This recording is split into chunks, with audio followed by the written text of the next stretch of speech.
Welcome in, everybody, to the show this beautiful Thursday, November 6th, 2025. Welcome in, everybody. We have another great show in store for you today.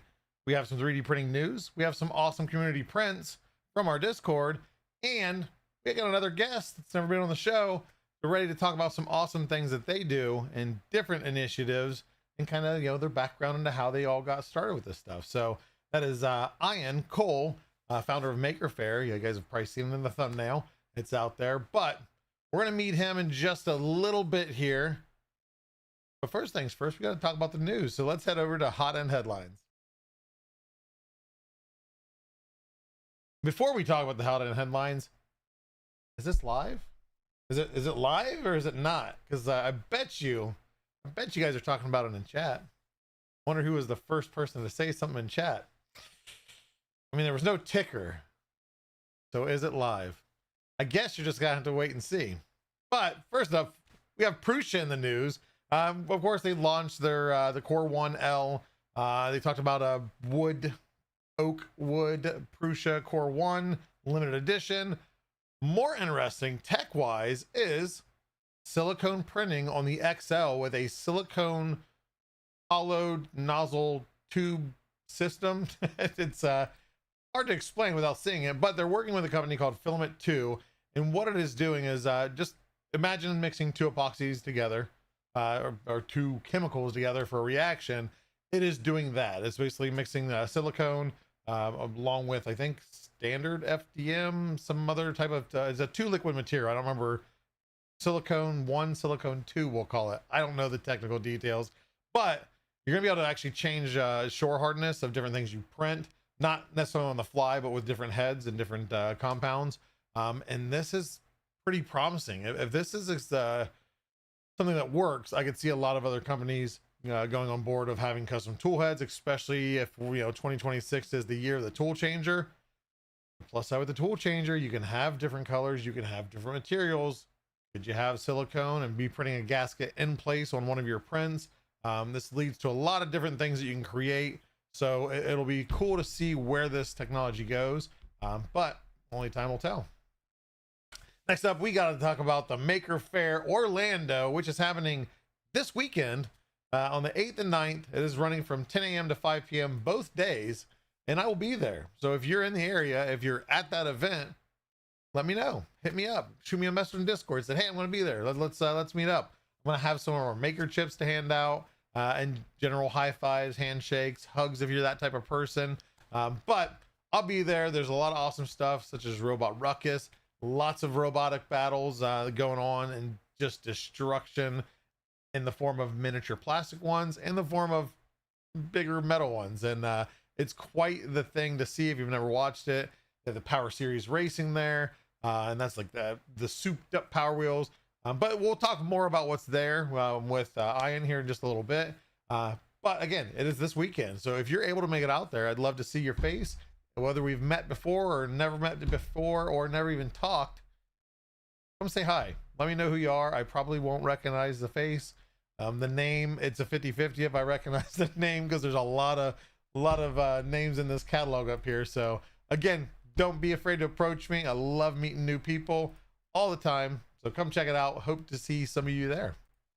Next up, we have another contender in the large format printing. And is this going to be the way that we're going with a lot of companies? Probably so. Everybody wants to kind of stay, I want to say relevant, because that sounds mean. Everybody's got their, their perks of their printers, some features they add that maybe others don't. Cheaty is now entered with their next bigger than bigger flagship. What does that mean? We have no idea. You have to wait till November 18th at Formnext where they announce it. So I'll be there. I don't know if I'll be able to stream live when they do the announcement. We'll see what we can catch on stream with you guys watching. But how big is it going to be? I mean, that's the GD Plus 4 is a decent sized printer. It does really well. That's actually one of my go-to work printers in my workshop. But what's the size? That's the biggest question. We know Cheetah can make a working, reliable printer.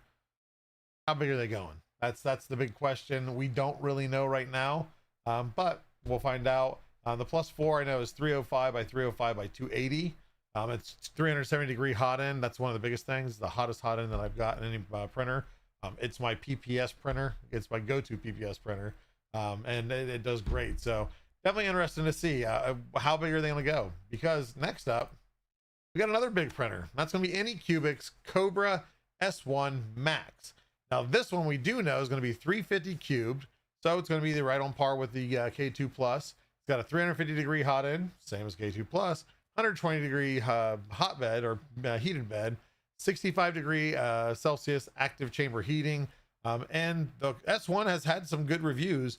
I haven't had one myself to play around with. I've got the Cobra 3 and the Cobra 3 Max. It does great. This is the Core XY version of those printers pretty much. So it is enclosed, so there's a lot of cool things that will come with this.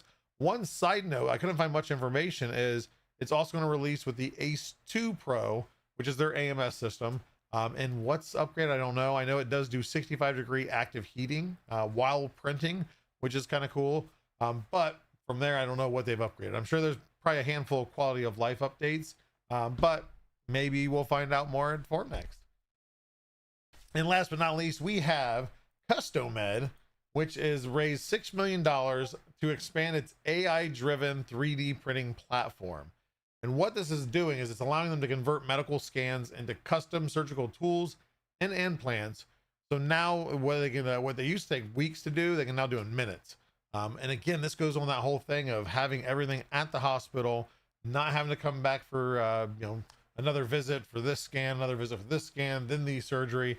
They can, especially for those life-altering or very urgent needed surgeries or implants, they can make them on the fly. It's tools, it's implants, it's everything. They're just advancing it so fast. It's awesome to see. And like I said, now we talked AI a handful of times in different streams. Now being able to reduce a week's worth of workload, and sometimes that week can matter in the form of a life of an illness or surgical need, whatever it might be. Now in minutes on site, that's awesome, and I support that 100%, whether you're on AI or not. If it can save one life, I would say it's worth using it. So that is it for today's news. So that means we're going to head over to Spool to Spotlight and check out some of your prints. And first up, we have a print by Teslas. She has been really loving the new Pet G, the Polymaker Pet G that just released last week. And she has printed many things. She's shared actually several. This is just one of them. This is the cupcake container, modeled or designed by Bearded Printer, available on Things. And the Pet G, as she's even said, she's one of those people. I'm also one of those people. I've printed with Pet G, was never a huge fan. But this new Pet G, if you never tried it or didn't like it, it's worth getting a spool. Try it out. It's on sale right now. Might as well try it out for super cheap. And even when it goes off of sale, it's still cheaper than the Polylite Pet G that we have. So give it a shot. Give us some feedback. Post it on your socials. Tag us in it. We love to see what you guys print, or just throw it in the show off prints and discord.polymaker.com. Next up, we have SB. Some of us know him as Silverback, but he has been majorly into miniatures, and with that, not the resin kind, but the FDM printed miniatures, and doing a great job. He's been fine-tuning different filaments. Recently started playing around with Polymax, which is great for the miniatures. Allows you to bend without snapping. You drop something, the sword's not going to snap off and fly across the room. They're really awesome. These are going to be vapor snakes designed by Schlossbauer and available on printables. And there's more details. If you're a tabletop gamer, check out his post in our show off prints. It tells you a little bit on like the storyline and everything. I don't know enough about tabletops to really talk too much about it yet, but really cool things that Silverback is doing with miniatures. And next up, we have Aim6 Mac, who has printed and shared his Mortal Kombat 3D printed mini arcade. I couldn't find any details. I'm sure this is probably a base model of where he downloaded it from. I'm not sure, but really cool printed arcade. And then what's one to highlight, this is only one side, but both sides are Hue Forge. I think they consider those marquees. I think it's a marquee in the front. I think it might be just the side panels are Hue Forge. So they're just really awesome. And I mean, just a cool looking 3D printing cabinet. The brackets, everything. There's some pictures again on the Discord that show the internals and the brackets and the boards all mounted properly. Very cool. So go check that out. And next up we have Tech Jeeper, and he has printed, we've seen it a million times, different variations of, but it never gets old, Dummy 13. He has printed his at 500% scale, and he too has recently been using a lot of the new Polymaker Pet G, and this is no exception. This is all in the new Polymaker Pet G, and it looks amazing. And there's again more pictures, but a posable Dummy 13, when you scale it up, is harder to get. So it's very cool to see him have one standing in a pose. Lots of fun things you can do with these. And this is a design by Sousaphone, available on Maker World, printables, I think across all the boards, but look up Sousaphone or Dummy 13 and you'll find it.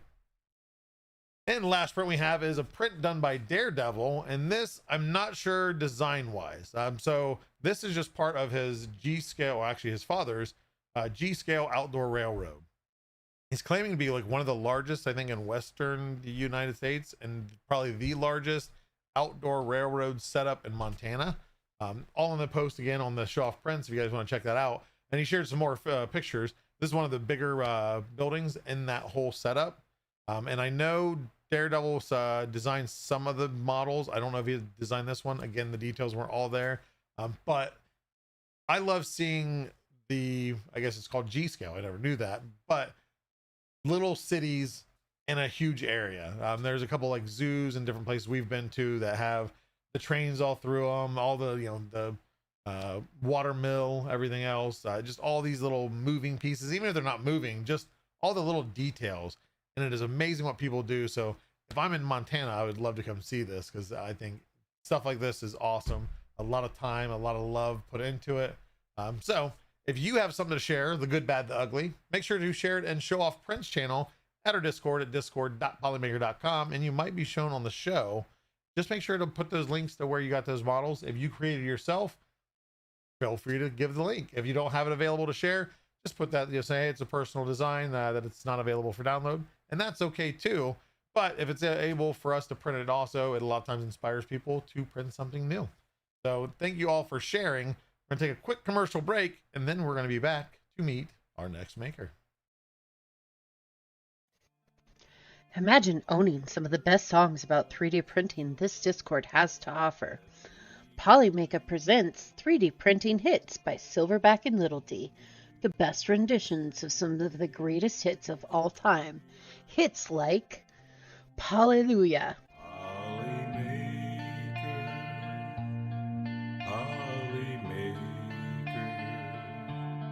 Polly Smooth Criminal, All That She Wants Is Another Printer,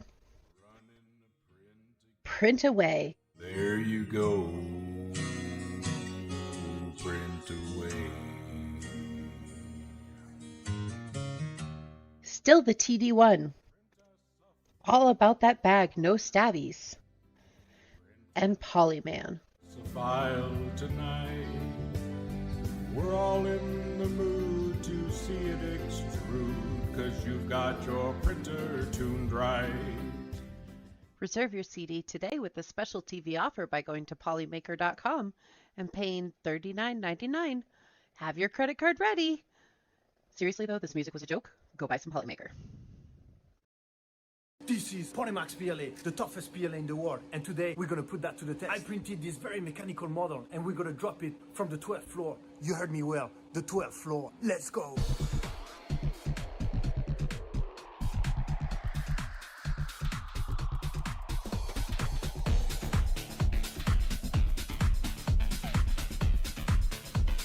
Ready for the first drop in 3, 2, 1. Whoa, that's crazy! Not even a scratch! Let's go and check it closer. Not even a single scratch! I dropped it again from the 12th floor, and still not a single scratch. Buy your Polymax PLA right now. Performance may vary depending on usage, individual factors, and external conditions. Individual result may vary, not a guarantee of specific outcome. Consult your professional before use. See website for details and limitations. Use responsibly.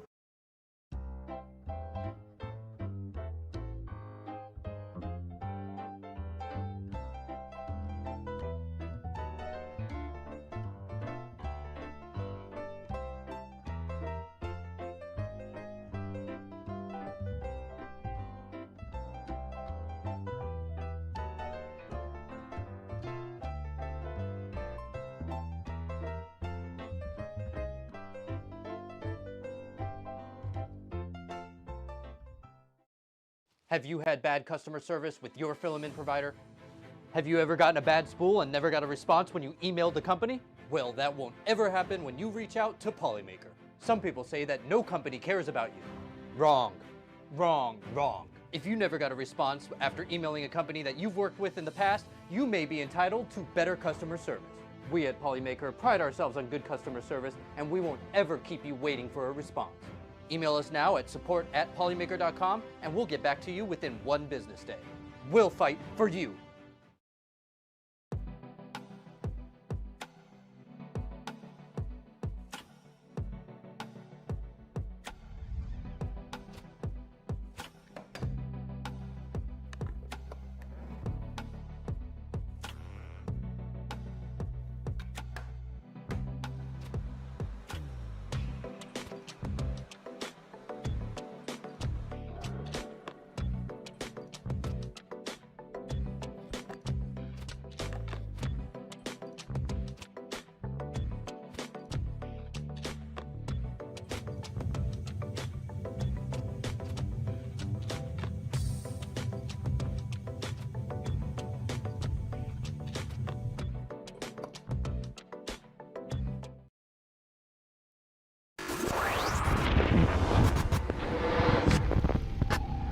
Welcome back to the show, everybody. We are here to meet our next awesome maker of the week. And this gentleman, I've had the chance to meet actually multiple times on both sides of the United States, which we'll talk about here shortly. Part of a lot of different programs, which we will talk to about soon. So let's not wait any further and let's welcome in Ian Cole. How's it going? Hey, thanks for having me. Hey, thank you for being on. So real quick, you know, the people that might not recognize the name, might not recognize the face, who are you and what do you do?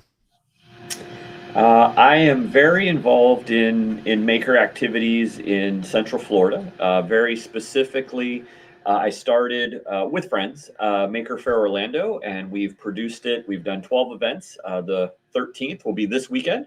Yep, so we're a little busy. You can see some chaos on the walls behind us here. This is where we plan out our crazy maker adventures. We also run, so our foundation is the Maker Effect Foundation, and we also run a local makerspace called Maker Effects Makerspace in Orlando. And those two things are my community service. My actual day job, because you got to pay the bills, is I'm the Chief Innovation Officer for Give Kids the World in Kissimmee, Florida. And for those who wouldn't be familiar with Give Kids the World, we are the destination when Wish Kids come to Central Florida and they go to Disney and the theme parks. They actually stay with us. And I've been there a little over 6 years, and we built a space called Mayor Clayton's Wonder Lab, which is kind of like a little maker space there. Yeah. So I love to work with people who like to make and create and believe in the possible. And that's sort of my little Venn diagram of life right there. No, it's a lot of initiatives that are awesome. A lot giving back to whether it be kids or adults, the Maker Faire, the maker community. Lots of cool stuff, which we'll get into detail about here shortly. But real quick, let's rewind all the way back. Of course, you know, starting a Maker Faire, that's one thing. But you know, what really got you into the making of things, whether it be 3D printing or just maker in general? What kind of got you started in all that? You know, I think I was that kid, like many of us, that took apart all my toys. You know, it was gifted to me, and 10 minutes later it didn't work, and everybody got upset. And then one day the family TV stops working, and you fix it, and suddenly you can do no wrong, right? Suddenly all of that was just investment in your maker career. And then I have a computer science degree as well, so professionally I went towards towards coding, but I've always just loved to know how things work. And I'll tell you a funny story about getting started with 3D printing in a minute. But I think really it's just a passion for knowing how things work and really liking to hang out with creative type people and believing that if you work hard and you learn a bunch of stuff, you can do, you can make cool stuff. That's the thing too. A lot of times, yeah, surrounding yourself with, I don't want to say the right people, because there's no real right people, but as you said, anybody that's into anything making, whether carpentry, whether 3D printing, whether sewing, all that information, like, you can learn a lot from just being in the vicinity of somebody, asking somebody direct questions that knows it, and then becoming that jack of all trades. So it's, I think that's what all of us as makers, I don't want to say necessarily strive for. Some strive for, some just get to that destination without trying, but it's a fun journey nonetheless.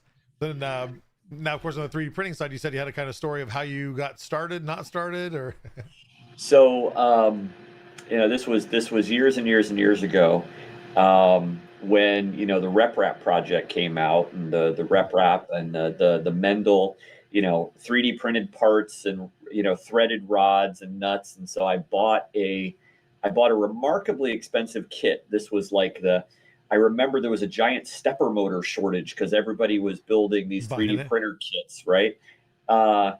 And I want to say I put 40 plus hours building that damn thing, and it never worked right. It blew up on me multiple times. And I remember very, very clearly, I had enough one day, and I took it to our local makerspace, and I put it on the table, and I put a sign on it that said, anyone who wants to use this thing, you want to work on it, feel free. Just don't scrap it for parts without talking to me. Yeah. And sure enough, a guy in that space, he took it on, Anthony, he took it on, learned all about 3D printing, got it working, ended up going to work for a 3D printer manufacturer.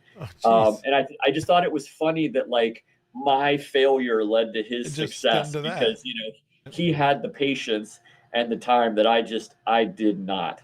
And it's funny today because I get asked about 3D printing a lot. And, I just have to flash back to those days where, you really had to know every single thing about how it worked. And you were just lucky. There was no auto calibrations back then, right? And now, like, I want to say I have this joy every time I print now, because I'm like, this isn't supposed to work. It just does. It just works. Yeah. And it's, I actually stopped 3D printing for a really long time because I needed it functionally, but I wasn't willing to invest the time in it itself as a hobby. So I would just ask other people at the space. I'd be like, hey, will somebody print this for me? And really the latest generation of printers are so good now that it actually has brought my joy back to, iterating and designing something and trying something new.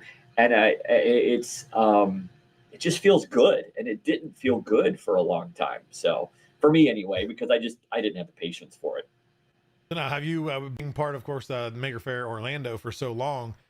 In the beginning, was there all very much 3D printing kind of represented in the Maker Faire, or was it kind of just maybe one person had a printer there every year for a while? Or I would say 3D printing's always been a pretty constant force.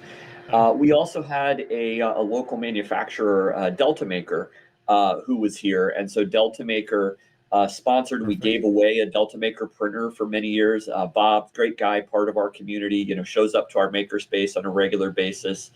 Gave us printers for the space. So I would say Awesome. It was always there.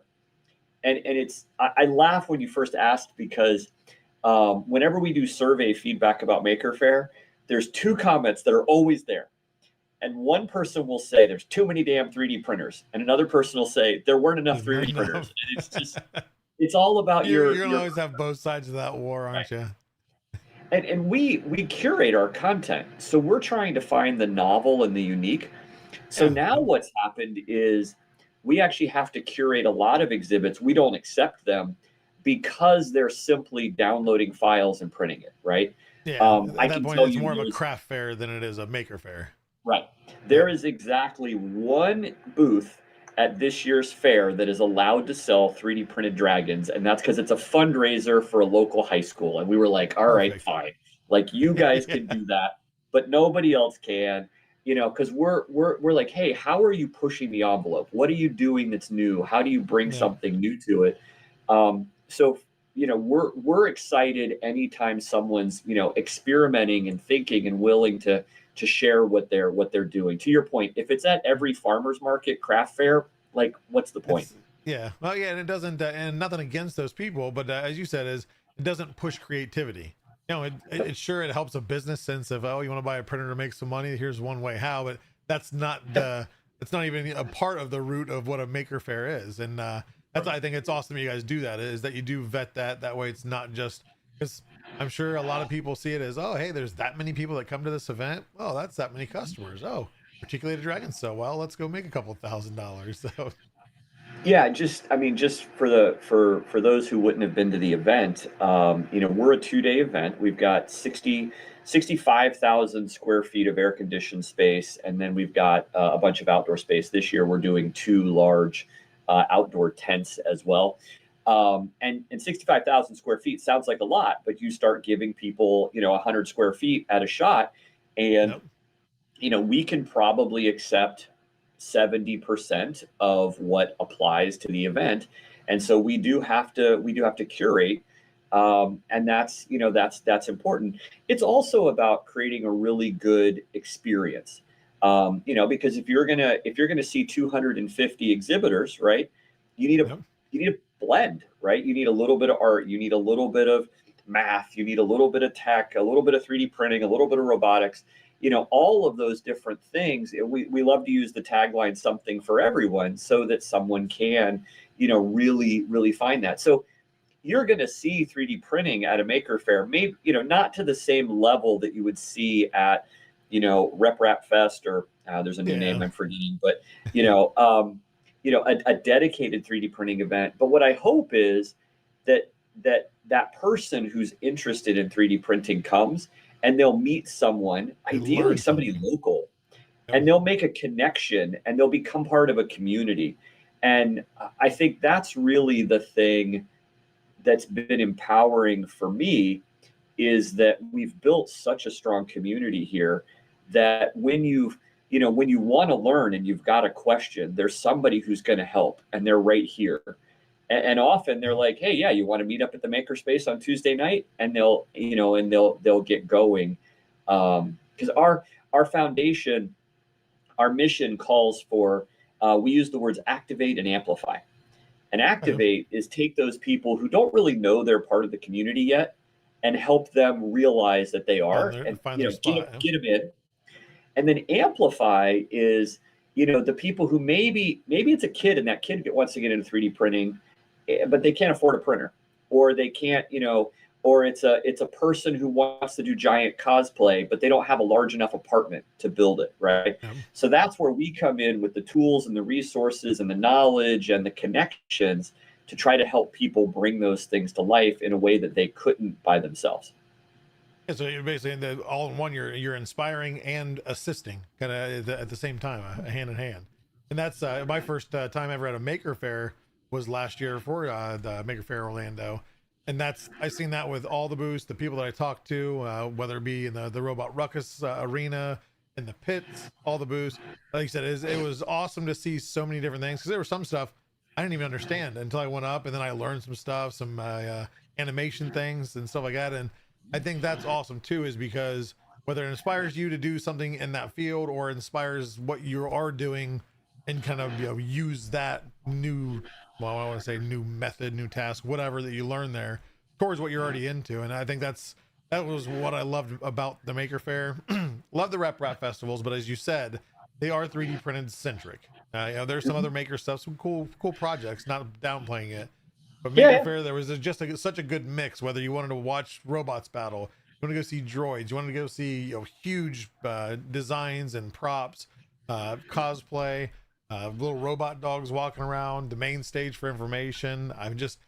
everything there was awesome, and I tried to take in as much as I could for being the first time there. But I'm definitely excited to be there for a second year this year, and again, just getting inspired, meeting new people. And I talked to people. I've been 3D printing for a while. I talked to people that, and I did see a mix last year too of a guy that did these really cool RC cars, customization on the That website. was such a neat thing. Yeah. Yes, yeah, nope. I bought as soon as I went home.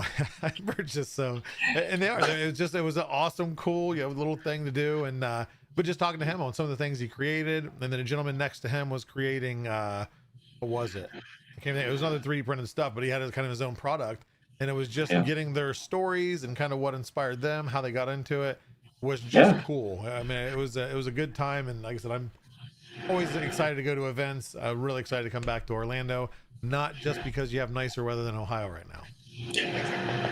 And it is actually quite beautiful. I think like we're like high of 80 right now, and it's like sunny but not super hot. It's very nice. It's funny you talk about the gentleman who had those 3D printable RC car designs. And our curation process quite often is us getting in a room and we're looking at the applications and we're like, oh, hell yes. Like, that's check cool. Mark. Yeah, absolutely. It really comes down to like, ooh, would I buy that for my wife for Christmas? Yes, I would. Okay, next. We're an all volunteer organization. No one gets paid to do this. So we produce this show. And really, it's only possible because of just a really amazingly dedicated volunteer population that we have.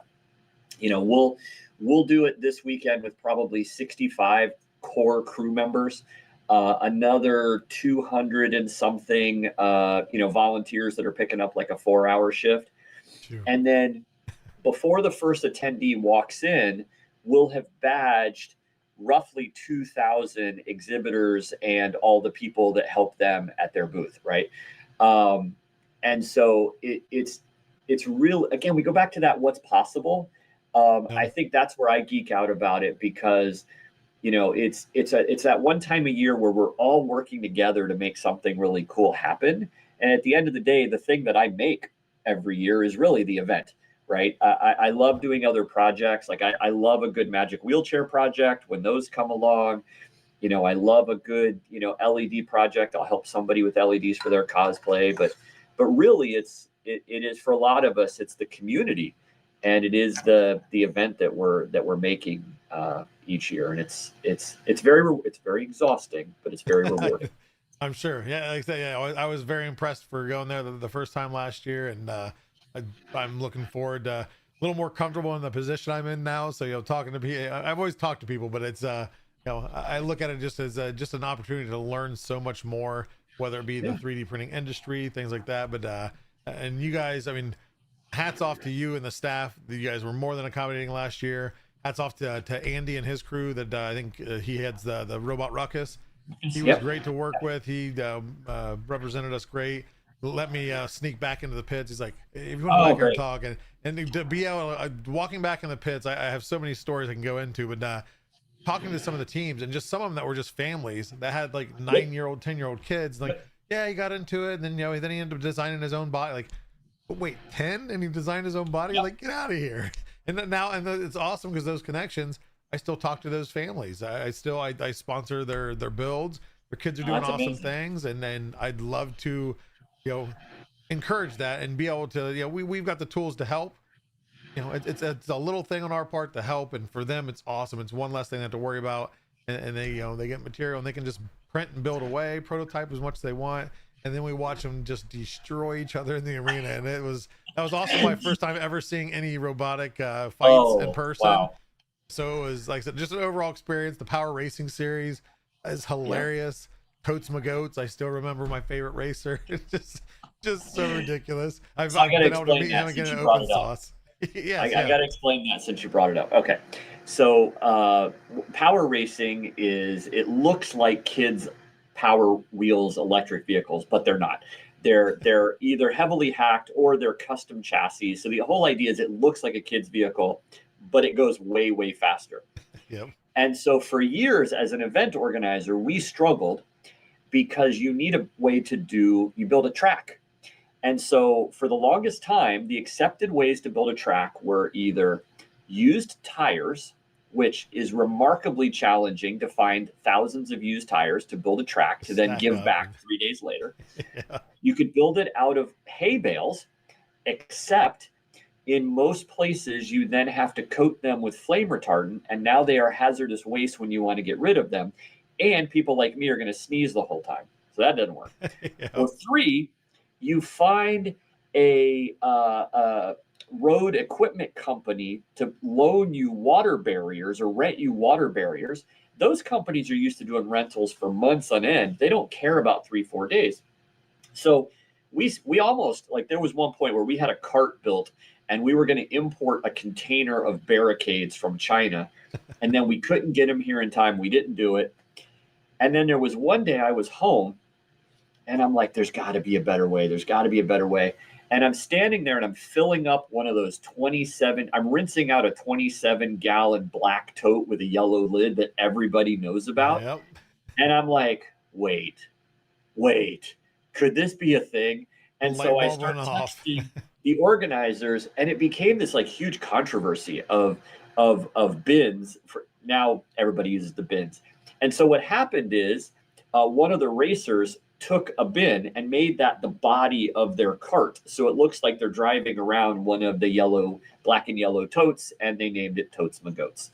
So it's kind of a funny meta thing, but it's a really good illustration of, how things evolve. And yes, my foundation now owns like 400 black and yellow totes that we store on pallets so that once a year we can build a racetrack out of them. We fill them with water, and if someone hits that the wrong way, now the whole track is covered in water, which I think is extra fun. Adds another element to the race. Right. No, that's it's something I never heard of until I came there, and then I've actually seen it again. They had them at Open Sauce in San Francisco. Of course, you being there. Look, and I have an old poster that was designed to promote power racing behind me. I didn't even think of that. So it was meant to be. Yeah, I think just good times actually at Open Sauce. There was a gentleman had a fully 3D printed body of an ice cream cone. So I mean, it's just getting crazy what they come up with. So I'm interested in those, again, the organizers, the volunteers, and just the racers, the personalities, and just how they're kind of one dysfunctional family. It's hilarious.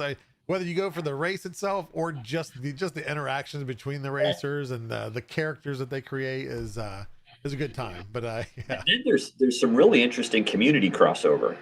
A lot of the people that race those cars are also on BattleBots teams, because it's batteries and motor controllers and motors and chassis. And so one sport they're doing it to destroy each other, the other sport they're just doing it to race. And so it's kind of fun to see the overlap between those two. And that's actually how we got to meet a lot of the BattleBots teams. And then for a few years we actually had a pretty good gathering of the BattleBots teams. We usually have at least 4 or 5, but I think in 2019 we might have had like 20 BattleBots teams there at one time, which was pretty crazy. Seeing that's where I first saw my first like actual full BattleBot, the metal ones. Those things are, even just sitting on a pedestal, not powered on, everything. They are intimidating. Like I would go up and touch, like, wow, this thing is solid. We had a giant arena. We ended up, we don't use it anymore because the bigger bots got so powerful. The motors and the battery density and all that, it got out of control. And we're like, we can't do this safe anymore. So we went back to liability there. We focus on the smaller ones. And our crew every year is like, we don't have to move that giant arena. Like they're happy about that. And the ones that you still run, I know there's of course plastic ants, there's the beetle weight. I don't remember all the different things, but even though the biggest ones you run now are still, when those things clash, you don't even have to be watching. You could be walking by 30 feet away and you're like, what just happened there? It's impressive. We moved our stage this year, and it's now in the same building as the combat robot fights. And I'm just hoping that works out okay. So we're gonna work through it and see how that works. So there you go. I'm excited to see it. Like I said, of course, just a couple more days, and so anybody that's in the Orlando area, Saturday, Sunday. It's going to be a great time. Definitely recommend coming out. But we'll move now to something else that you say your full-time job, but I would say probably more not that the Maker Faire isn't a passion, but probably even more passion to this project. So what exactly is the Give Kids the World? So Give Kids the World's an 89-acre campus in Kissimmee, Florida, so 20 minutes from Disney Universal. And we're the destination when wish kids make a wish to come to Central Florida. So critically ill children and their families, they choose a trip to Disney or Universal. They come and they stay at the Village. And we've got 166 fairy tale themed guest rooms, as well as a movie theater, a big pool with a pirate ship and a video screen, an ice cream shop. We serve ice cream for breakfast. We have a castle. We've got characters. We've got the whole bit. So we are the fulfillment side. So we, provide the room. We help them get their rental cars. We greet them at the airport. But then we also have nightly entertainment. We provide all the food while they're on site. So just really trying to care for those families as best we can and let them, just build some amazing memories while they're on site. And that's so we've seen, of course, Joel Telling's come to help around at the Maker Lab and do some things. Of course, we sponsor the material and stuff you use at the Maker Lab.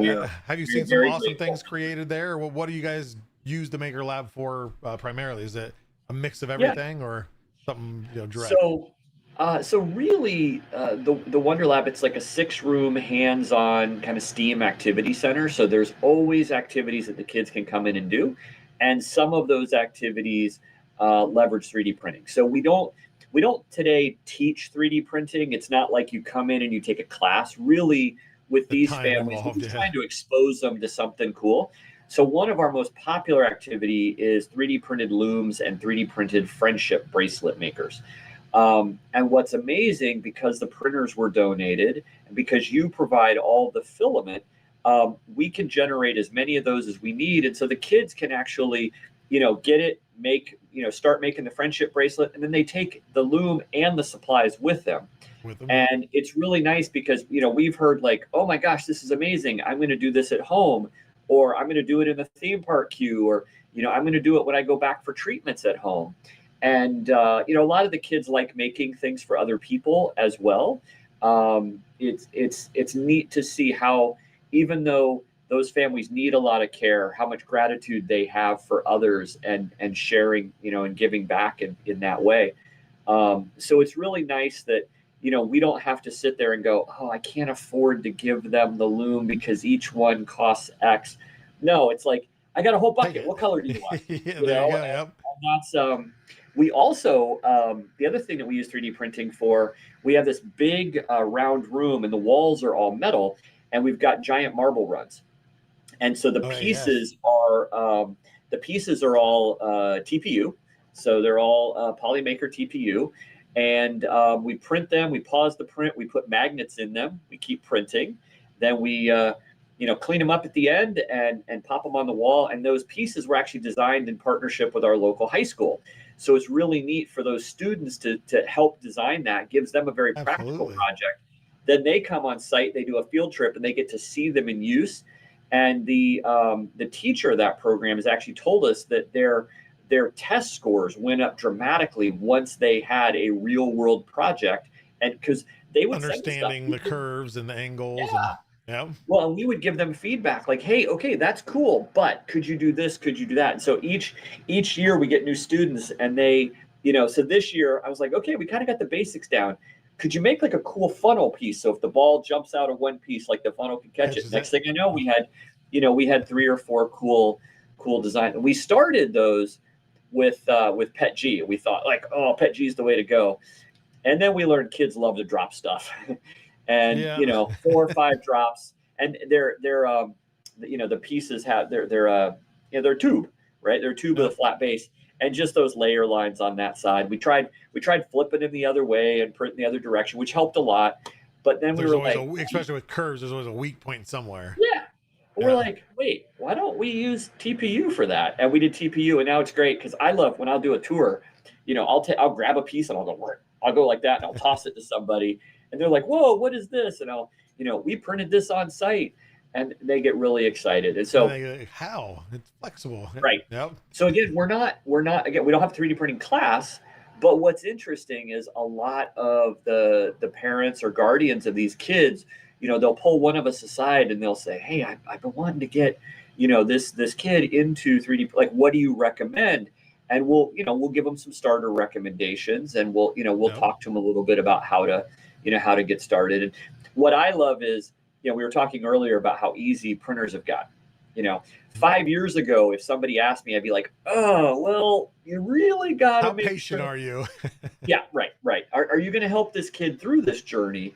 Now it's like, hey, really, you just got to decide your price point. Pick any one of these, and you're going to be in great shape. And at the Wonder Lab, we use Bamboo Labs. We've got a set of A1s and P1Ss that Bamboo Lab generously donated. So again, with that donation and the donation of filament that you make, it allows us to provide that experience to these kids. Because when your family is dealing with a critical illness, you're not in an after-school club. You're not getting those experiences. They've been focused on hospitals and treatments, and so now they're out. They're having this great time. We can kind of get the mind open a little bit, give them a fun experience, see what they spark on, and then go from there. And so it's really handy from that perspective. With you guys taking on as much weight off as you can on the shoulders of the parents and even the child is, and I think it opens up them to be able to see, have a little bit different perspective, whether they see their child's eyes light up with this or that, of whether it be 3D printing or something they can take home with them. So I think that's amazing. I mean, being a father of 5 myself, anytime that a kid's sick, you hate it, especially when you can't do anything with it. So to have any type of relief from something much more than just an illness, a temporary illness is awesome. And especially too is the program itself, the volunteers again also, right? Just like the Maker Faire, it's a lot of volunteers, and you can sign up to be a volunteer yourself, correct? Yeah, absolutely. So the village only works because of volunteers. We're doing, I want to say, about 1,400 volunteer shifts a week right now. And if you're in Central Florida, or you're thinking about coming to Central Florida, you can find Give Kids the World at gktw.org.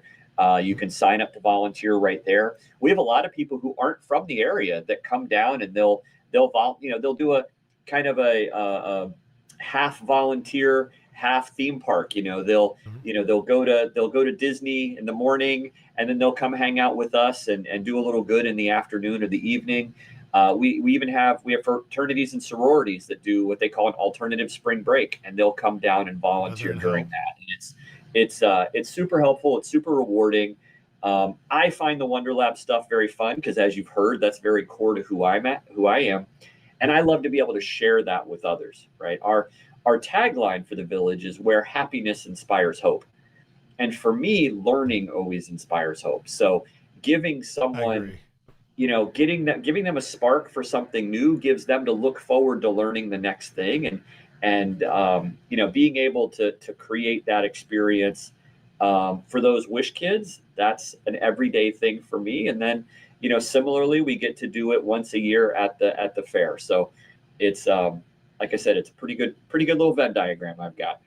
So now with the Give Kids the World, is that village open 7 days a week, 24/7, or is it just certain weekdays? How's the schedule work there? Yeah, so the families, when they come, they generally spend 6 nights with us. And so that's where, most people are familiar with Make-A-Wish, but there's actually lots of different wish granting organizations. So they choose a child in their local community, and they fund their wish to the village. And then they stay with us during that time. So the village is a 24/7 operation. The Wonder Lab isn't open all day. Because most of the families are off at the theme parks in the morning. So we open from 4 to 9 each night. It's, they can come back from the theme parks. They're tired. They need to chill out. Or maybe they've arrived that day and they're looking for something to do. And that's, it's just a nice afternoon, evening thing that they go get some dinner, go get some ice cream, then come hang out with us for a while. And it's great as well for the teens. you know, I don't know if you remember what it was like traveling with teenagers, or if you've got teenagers, you said you've got 5 kids. Oh yeah. You know, you need something for that teen to do, because they cannot be Absolutely. stuck in the house with everybody else. And so, you know, if they're 13 or older, they can come and hang out with us in the Wonder Lab and build things and talk and learn. And, you know, we can even give them some special stuff. One of the things that's super cool is a lot of our volunteers work for the theme parks. So, you know, there's days where a little kid is in there and they're learning about animatronics. And what they don't know is the volunteer that's teaching them animatronics is actually an Imagineer. And that's what they do for a living. Been doing that for a while. Yep. Yeah, absolutely. No, and I think that's awesome. I mean, just all the stuff that you have there. I've of course watched the videos, and everything else is. While everything's awesome, you had me at ice cream for breakfast. But yeah. You know, these kids are on vacation, right? I love hearing, you know, the kid will be like, "Mom, can I have a Coke for breakfast?" And she's like, "Yes, go ahead." You know, and so you know, ice cream for breakfast is a big deal, and you know, it's traditions, right? And we've even heard that, you know, we hear from some of the families that, you know, they get back home and they just need to have a good day, and so they'll start their day with ice cream for breakfast and just change it up a little bit. So. And I think that's probably, at least for myself, if I was part of it, is just even just one story like that, of just something so small that you feel that it was so small becomes something so big to somebody else, and they take it home with them, that memory of, hey, now we have a Tuesday morning, you know, ice cream breakfast, just kind of relive the moment. And I think that's awesome. And I didn't get a chance to come out and check it out last year because it's kind of hectic traveling, but I'm going to check it out this year. I want to come see what it's all about. I'm holding you to that. I'm holding you. So, well, you'll get to see a lot of Polymaker filament put to a lot of good. So it'll be a good time. So, oh yeah, no. Hey, speaking of filament, I brought a friend with me.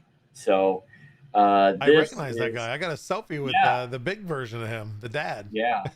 So for those who don't know, this is Makey. He's the mascot for Maker Faire. And so thank you so much. You enabled us. We have 3,000 school kids coming to the fair on Friday. And my goal was to get every single one of them a 3D printed object so that they, you know, for the vast majority of them, it'll be their first exposure to 3D printing. And so I very, very much appreciate you and Polymaker for making that possible, as well as, you know, a lot of friends and a lot of helpers that are, you know, making sure that we can get them all printed. Pumping out a lot of prints in a short time. Yes. So I've got a person that I met through a bunch of different pieces in the past named Dave, and Dave agreed to take on the printing of all of these. So and so I'm very, very much appreciative that he made that you and he made that possible. Hats off to him. Will he be at the event? He will be. I'd have love to introduce me. you. I'd love to shake his hand. Yes. And what's funny is I actually told him I was going to introduce you because he sent me, this is not a plug. I swear this is not a plug. He sent me a note after he got the Polymaker filament, and he's like, "This stuff is really nice." He's like, "I need to That's talk what I like to hear. This stuff is really nice." And I was like, "Yes, it is." So. And the red looks good. I mean, I know it looks good, but I just you made the perfect call. What was this, wine red or something? Wine red. Yep. The wine red. Yeah, no, a little deeper red. Yep. He looks great. So, but yeah, and that's Dave at VP 3D printing. And so yeah, I'll introduce you. Oh, yeah, we can definitely plug him. You get on site, and these kids are going to be you know, again, I think all it takes. I always think of it this way: like you go 3,000 kids, okay, but if you make a difference for one of them, right? Yep. It was worth it, right? We actually have a sponsor who's coming this year, Theta Machines. And he sent me an email and he's like, "Yeah, I first came to Maker Faire Orlando as a student." And I'm like, how cool is that? That he was a student and now he started a company and now he's coming back as a sponsor. And I know when we first started this, I used to say like, "Man, I can't wait to talk to some kid who, you know, got inspired at Maker Faire and then went on to get, you know, an engineering degree or whatever." happens all the time. You know, it's just it's super cool, and I'm actually honored that we were your first Maker Faire as well. So.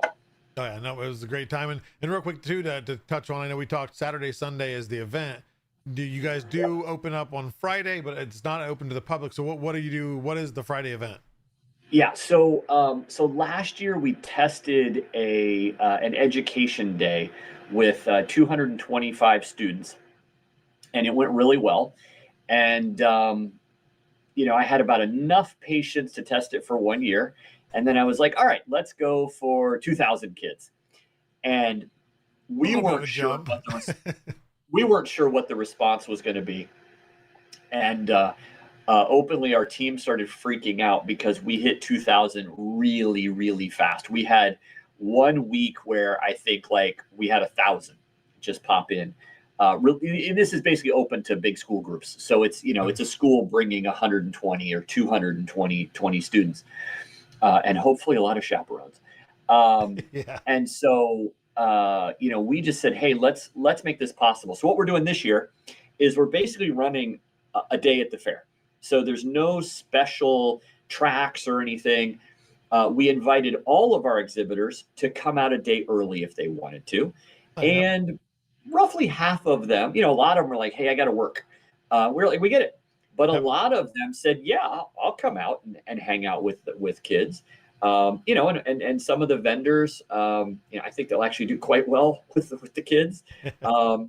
And then we curated some special stage panels. So I've got a Minecraft makers panel with the MC Parks team. MC Parks, if you're into Minecraft at all, or your kids are, check out mcparks.us, I believe. They've recreated the major US theme parks in Minecraft at 1-to-1 scale, and it is nuts. Darren, Ryan, you guys are nuts, and I love it. And then we've got, I don't remember the exact order, but we've got a young makers panel. So we've got soap maker and some other, you know, kids that like make stuff and bring it to the fair. We've got a robot makers panel that has a first robotics person, a combat robotics person, a BattleBot team captain. That's awesome. Good mix. I feel like I'm missing something there. And then there's one more panel and then we've got a YouTube makers panel. So some of our invited guests are going to come out and talk. So it's, you know, Maker Faire is always a big experiment for us. Like we said, hey, we're going to try it and see what happens. Throw it and see what sticks. Yeah. You know, and so we're not sure whether the teachers are going to want to like go to panels and do that, or how that's going to work. But I could also see if you've got a big group, you could say like, hey, which students want to go to a panel, and they could split that group off with a chaperone. You know, we made them a really nice educator's guide, so they'd be aware of the schedule and what is Maker Faire and how does it work. And so it's, you know, we basically had to turn it off because we had so much demand. And so hopefully it has the impact that we think it will. It's a lot more for our team to deal with, so I hope it's very rewarding for them. It gives them a warm-up day before the flood of everybody else comes. You know, so actually the inside baseball on this is the way we think it's going to work is we're going to have half the show loaded on Thursday night, ready for Friday. So it actually kind of spreads out the pace of the load in. So we think it might, but it is still another day. So it does add to the fatigue. You know, we were texting each other today, like, stay hydrated, save your steps, you know, use the radio, because it's a lot, you know. I saw you at Open Sauce. When I worked Open Sauce this summer, you know, I walked just an obscene amount, like 30,000. Oh yeah, I mean that's a large area. Also, I don't know what the total square footage or acreage is, but yeah, that was another thing when, you know, showed up. It's like, oh hey, I recognize this guy. So you also, I think that wasn't the first year you volunteered there, right? I helped the first year when it was in San Francisco. Then last year so whatever. There was a year in the middle, 2024. I was opening the Wonder Lab, so there was no way I could get out there. And then I went back again last year. My wife joined this time. We went back, and then I already know next year I can't make it because I've got some tickets to an event that I must absolutely go to in July, and so that's going to limit us. But what you'll find is people who produce maker events like to help each other. So we will fly to other cities, and that's kind of our way of traveling and giving back and helping each other. And it's actually really enjoyable when you do it for somebody else because you're not in charge. Yeah. You Just know, like, people where ask do you you need questions, me? you're I'll like, show up. yeah, right. It's like, you want me to do this? Great. You know, somebody asks a question, you're like, I don't know. Let me call somebody. So we And also props to help. you for this year at Open Source too, because you saved my butt. I think it was the first day or maybe the second day, and I may or may not have forgotten my badge, and somebody may have Oh, procured one for me.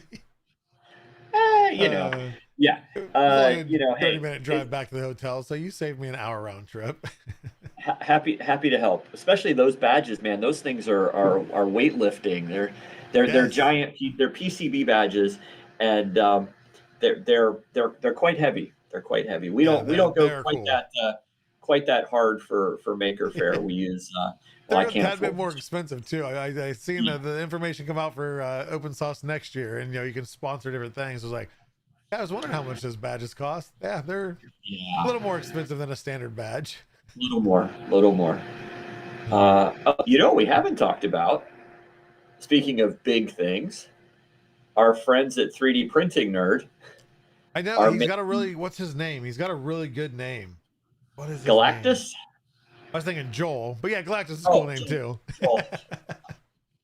But yeah, so Joel Yes. Telling, he's been showing, of course, on his content and everything, pieces and parts. Yeah. We haven't seen the full thing assembled, but it's arrived, right? It has arrived. I right before we started talking, I saw a text with a bunch of Prusa boxes, and I'm like, why do we Oh have yeah, because to he used the ship this Prusa MK4S box? And I was boxes, like, right? oh, that's right. He used his box. I was like, I was just glad I knew that because Prusa's been a sponsor in the past. They're not sponsoring Why are they this year, sending but so many I was printers? really confused. Like, I mean, we'll take them, but Yeah. so he's actually going to be building it here during the field trip day. So the kids are going to get to see that come together, It's gonna be awesome. and then we're going to have this really big. And what's wild is, so I didn't when Joel and David, his producer, were talking about this. I didn't realize it's like a big posable figure. Oh, I was yeah. thinking it was, like my little friend here, just a static figure. And then when I started seeing the videos, I was like, oh, that thing's pretty cool. Disposable. So funny enough, I have a prop here. So I asked them, I was like, hey, if you send me the directions, I'll actually print them like blueprint size. Big So while size, they're yeah. working on the giant Unfold the giant book like page by page. yeah, and then because it's Maker Faire, I printed a spare set and I have them both here. Everything else is gone, but I was like, the stuff that I cannot lose, I keep here with me, and it goes in my car, and that way it's on me if I Yeah, if it doesn't show up, then you only have one person to blame. yeah. But you can imagine, so Joel and Frankly Built from Frankly Builds, Yep. and others will be they will be building that thing in real time, and I think it's going to be great for them to see it. Oh yeah, yeah. So that the students will be the first ones to kind of see it. Is it trying to time it so it's fully built before they leave, before the students leave? Or it just So depends I how think it it's goes. actually, I think because they've already pre-glued most of the, I Okay. think it's actually a pretty fast assembly. So That's good. I don't think it's going to be a huge long thing, but we'll see. No, that's, and I think it's I don't remember the numbers on how much filament, but I know it's 7 foot tall. And a couple 100 pounds, if I remember correctly. So we get the joy of finding a home for it afterwards, which I don't think will be a problem. So I think it's going to be on display in our makerspace for a while, and then I've got to talk to the guys. I've got some ideas of how we leverage it and get some more kids interested in 3D printing, and then find a good forever home for him. Well, I think that's awesome too. Is that's just just like you said, something as simple as Makey of the 3D print there being small, then now of course the 7 foot of seeing what is possible, and as although Joel does have a lot of different printers, bigger printers, whatnot, like, these are printers that you buy for your home that you can print all these. Of course, it takes a lot more time if you only have 1 or 2 printers, but it's something that anybody can build at home. I think that's just cool to see all the different sizes and different types of things that people can make. And again, doing what we talked earlier of just inspiring somebody, like whether they're going to build a 7 foot, maybe they'll just build a 3 foot tall one, and it's still going to be amazing. But yeah, I look forward to seeing that. Yeah. Yeah, you got to have a, there's a lot of projects, and you can always tell. I can always separate people pretty easily, because the ones that give me that look like, why would you do that? And I go, all right, that's not the person I'm gonna hang out with, right? Like, Yep. So I'll give you another example.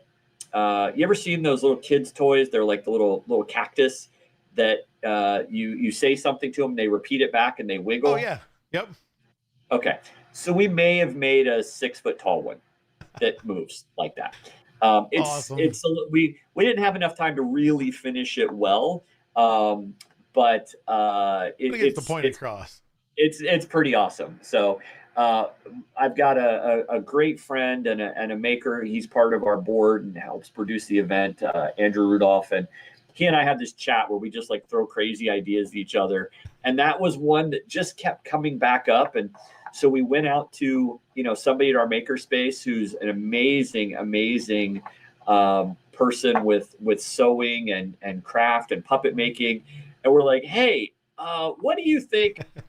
And she, oh my gosh, on this project, she laughed so many times, and it just brought me so much joy, because again, it has no practical purpose. Yeah. But it's fun, and it's fun with friends, and I think we all need a little more fun with friends. Well, yeah, and just ignite that nostalgia stuff of things you've seen in the past, or that you've owned in the past, or a friend had. It's just fun stuff, and then, like you said, is that you, a friend, you and a couple friends stand around, watch it doing its little goofy thing, like, and just having a good time and laughing, and that's that's all about making the memories. And hopefully somebody puts it on whatever social media, and that causes somebody to buy a ticket to the event. Would be nice. Yep. So. See it in person, get some selfies, dance along. Exactly. I think I seen a dance off last year of a kid, and I think it was the robot dog, and it was just walking around outside, and they're going back and they're dancing. I'm like, it's bad that not only the kid but also the robot has better rhythm than I do. So. Hats off to them. For me, that's not a particularly high bar. No, it's the same. Very low for me. But I'm going to end off a little bit with some rapid fire questions, and I'll let you go because I know your week is very busy. Well, what's left of it. So the first 2 questions are always the same for everybody. First things first, and this does not have to be a Polymaker product, but what is your favorite color or surface effect filament? Favorite color? Wow. I would say I print a lot of red because I print these guys. I've also got a tattoo of Makey, so I'm kind of in deep. Our logo is red. The Maker Faire logo has red in it, so I use a lot of that bold red. That's pretty common. Although I've been experimenting lately with some. I don't remember what it's called, but the double color, 2 colors that are fused together. Yep. Dual extrusion or co-extrusion or dual matte. It's got 20 names. I still don't know exactly what I need it for, but it's cool. And I want to play with it a little bit more to figure that out. And then, the TPU to me is just magic. Like yes, it can be especially that we can print it so easily now in consumer product. Throwing it into a bamboo printer and I can just do generic settings and not have to fine tune for 2 hours. Yeah, no, it's pretty amazing stuff. Second question is again always the same: is out of all the, whether it be for you, whether it be a 3D printed or anything that you've just made, what is the one 3D print or project that you've made that you're most proud of? Most proud of? Wow. It's funny when I think about the projects I've worked on, the ones that have had just the absolute biggest effect on me have been the Magic Wheelchair projects. And if people aren't familiar, Magic Wheelchair is a group. You can look them up online. And what they do is they make epic costumes for kids in wheelchairs. And if you're a local builder, you can form a team and they will pair you up with a kid. And so the first one we ever did, young man named Alex, and Alex, the Bumblebee movie had just come out, and Alex was nonverbal and really resonated with Bumblebee, who's also nonverbal. And so we made the most amazing, basically Bumblebee that wrapped around his wheelchair and kind of looked like Bumblebee was giving him a big hug with the helmet above. And I think it was something like awesome. 27 people worked on it for like 23 days, all in our spare time, and knocked this thing out. And those projects are just really they're all very, very special to me. Nope. I think great answer. Next up, we've talked about, the ice cream for breakfast. So ice cream for breakfast, what's the go-to flavor? Our local distributor donates Ben and Jerry's to us, and you really can't ask for more than that. And so I'm a Cherry Garcia guy. Cherry Garcia, okay, yep. Yeah, there's some others that are great. Normally, most things for me, if you mix peanut butter and chocolate, I'm in. But when it comes to ice cream, I really and the Ben and Jerry's flavors, I really like the Cherry Garcia. So and they have so many, it's hard to choose like the best. Yeah. Hey, well, other than that, the last question is, if somebody is happen to be in the Orlando, Florida area this weekend, or any other time throughout the year, where can they go this weekend? And where, other than that, past that, the second part of the question would be, if they're in that area and would love to volunteer and help out kids and give them amazing opportunities and memories, what are two things you could recommend? Sure. So I love people. I love helping people connect whatever they do professionally and whatever they enjoy with, with philanthropy. So for me personally, it took me a long time to figure out how to give back in a way that was meaningful. I could write a check, or I could go to Habitat. I would dig a ditch or paint a wall. I'm not particularly good at either one of those. But when I learned how to use my professional skills to give back, that was very meaningful. So I always offer, if somebody's struggling with that, find me and I will help you figure that out. But if you're in Orlando, Maker Faire Orlando is this weekend at the Central Florida Fairgrounds. You can find us at makerfaireorlando.com. And Faire has an E because we're fancy like that. And Maker then doesn't have an S.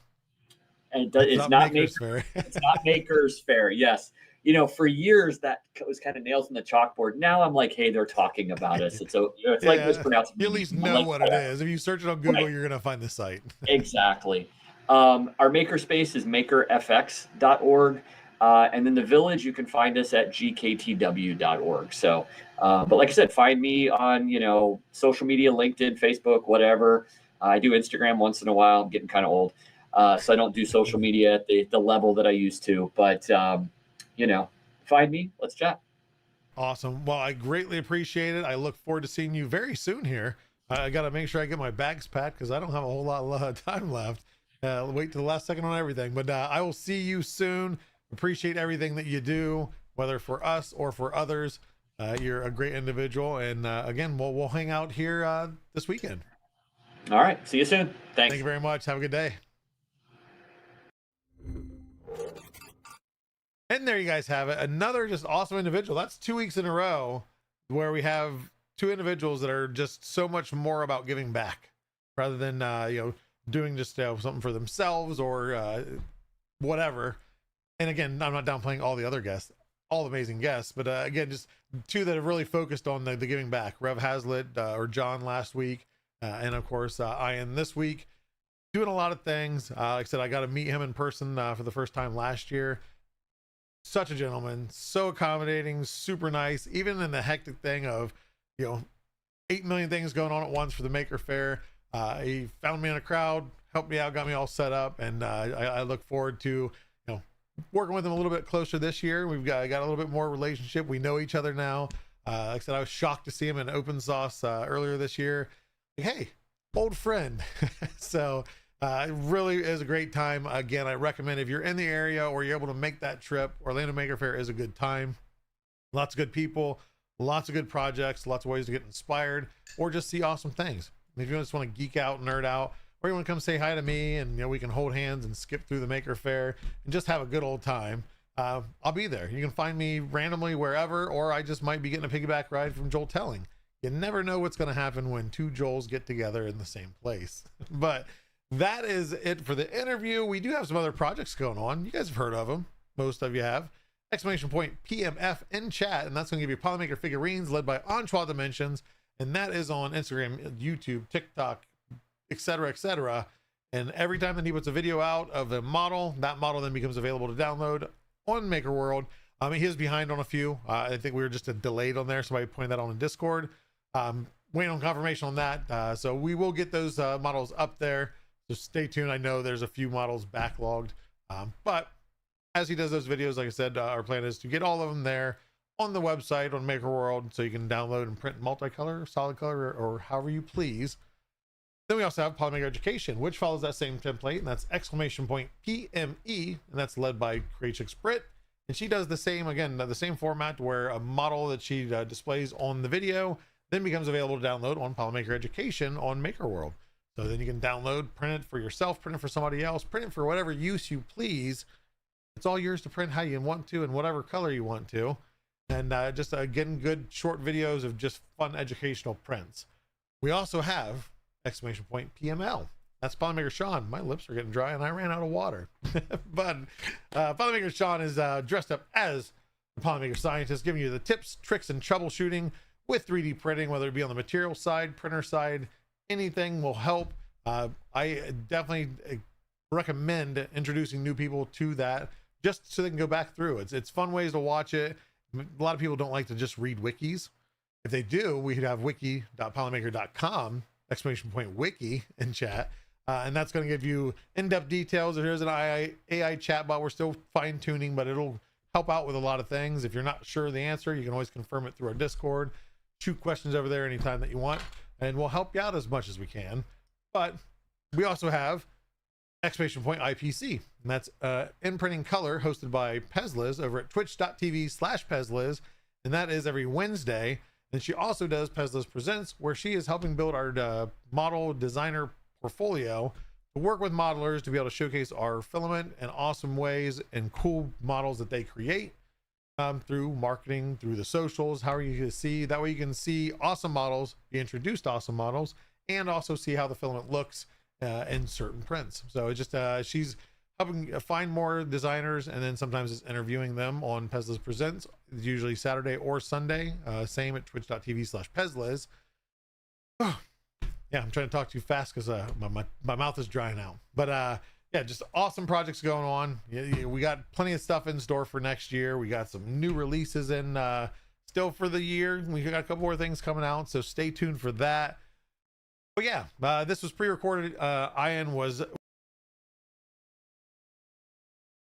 We interrupt this broadcast for an important message. Hey everybody. How's it going? Enter I am awesome in chat if you guys want a chance to win some filament. Was this live? Was it pre-recorded? I guess we'll never know. But it was. So the first half was actually live. Didn't get a chance to pre-record that. Had some things going on. The interview was pre-recorded because Ian is a very, very busy man on the week before the Maker Faire. So we did have to pre-record that, catch him just at the right time to get that recording done. So hats off to him for his time and making time during this week leading up to Maker Faire. But we're going to do a giveaway. It's been active the whole time. Your entries from the start have been in there. But if you haven't yet, type in I am awesome in chat and we're going to do a giveaway. So I've been here watching the show with you guys in the background, hearing myself talk, which I do not like. What do you guys come here for each week? Because me listening to myself, I'm good. I'm good. The Joels say awesome enough. Awesome, awesome, awesome. It's awesome. Everything that I get to talk to people about is awesome. So without further ado, you guys are delayed probably 15-25 seconds. We're going to move over to a giveaway because I am here, but it's not switching. Boom. There we go. Okay. So see, your entries have actually been counting. So see, I kind of did some hints throughout, because for the people that stay, we appreciate you. For the people that don't stay, we still appreciate your support. But, you know, Some people just like the, oh, hey, there's no giveaway, I'm out of here. If you stayed long enough, you never know what you might get. So we are going to do a giveaway, and that also then allows us to rate out to somebody. So one last time, type in I am awesome in chat. This is live. This is November 6th at 8:24 p.m. Eastern Standard Time. I am Polymaker Joel. This is real. Pinch me, I'm not sleeping. Doesn't work for you guys because you can't bench me. And then after this giveaway, we are going to rate out to our good friend and designer, Bearded Printer. I haven't seen him online too often. So he's online while we're online. We're going to rate out, show some love over to him. As soon as we do this drawing, he is going to town on Fusion. I've been watching it while I've been watching the show and doing the pushing the buttons behind the scenes stuff. So make sure to show him love. He does some awesome things, and he's just a great positive energy in the community. But we're going to do that drawing. I'm going to give you about 10 more seconds to enter in. And then if you do win, exclamation point contact in chat, that's going to give you my email address. You can email me and say, hey, I won on 11/6/2025. Meet the Polymaker, yada, yada, yada.